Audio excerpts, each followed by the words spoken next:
साल 2027 तब उत्तर प्रदेश में विधानसभा के चुनाव होंगे।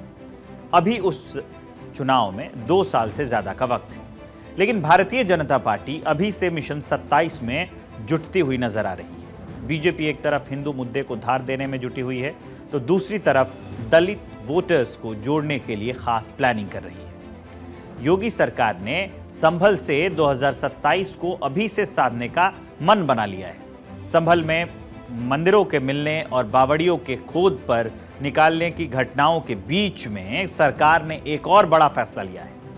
1978 के संभल दंगों की जानकारी मांगी है।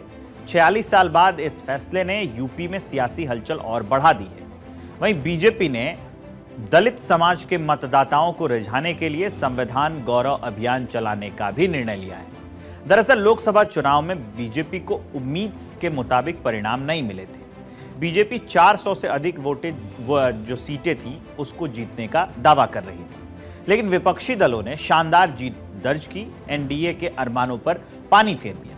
लोकसभा चुनाव में उत्तर प्रदेश इंडिया गठबंधन को मिली शानदार जीत से एक तरफ समाजवादी पार्टी और कांग्रेस उत्साहित हैं। इस जीत ने बीजेपी को 2027 विधानसभा चुनाव के लिए नई चुनौती दे दी। लोकसभा परिणामों से सबक लेते हुए बीजेपी ने 2027 विधानसभा चुनाव के लिए अभी से रणनीति तैयार करनी शुरू कर दी है और इसके लिए दलित वोटर्स को साधने में वो जुट गई है। कैसे ये काम किया जा रहा है ये भी जान लीजिए। संविधान गौरव अभियान चलाने जा रही है बीजेपी। 11 जनवरी से 25 जनवरी तक ये अभियान चलेगा। इस कैंपेन के तहत जो दलित वोटर्स हैं उनमें बीजेपी की पैठ बनाई जाएगी। अभियान का उद्देश्य संविधान में निहित मूल्यों को जन जन तक पहुंचाना होगा। बीजेपी की संविधान गौरव अभियान में दलित नेताओं, महिलाओं और अनुसूचित मोर्चे को प्रमुख भूमिका में लाने की संभावना है। पार्टी दलित वर्ग तक पहुंचकर संविधान की जानकारी देने का प्रयास करेगी, क्योंकि बीजेपी जानती है कि अगर उसे जो वोट्स हैं दलित उसको साधना है, उसको साधने का मतलब है सत्ता में बीजेपी का बने हुए रहना। आखिर ऐसा क्यों कह रहे हैं हम, तो इन आंकड़ों पर जरा नजर डालिए। ओबीसी वर्ग के बाद उत्तर प्रदेश में दूसरी सबसे बड़ी हिस्सेदारी दलित समुदाय की है। सूबे में दलित आबादी 22% के करीब है। यह दलित वोट बैंक जाटव और गैर जाटव के बीच बटा हुआ है। 22% कुल जो दलित हैं उसमें सबसे बड़ी संख्या 12% जाटवों की है और 10% गैर जाटव दलित हैं।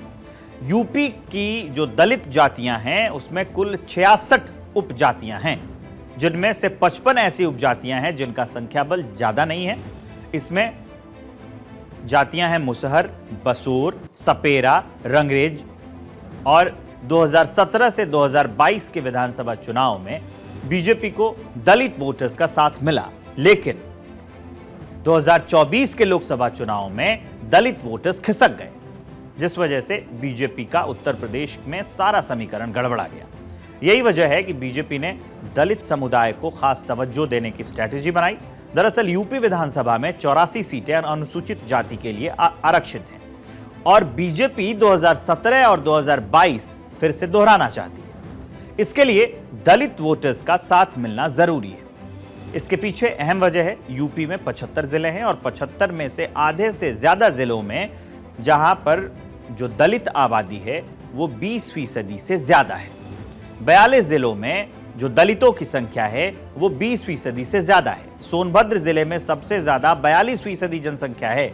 कौशांबी में 36% और सीतापुर में 31% दलित हैं। बिजनौर, बाराबंकी में 25% आबादी है दलितों की।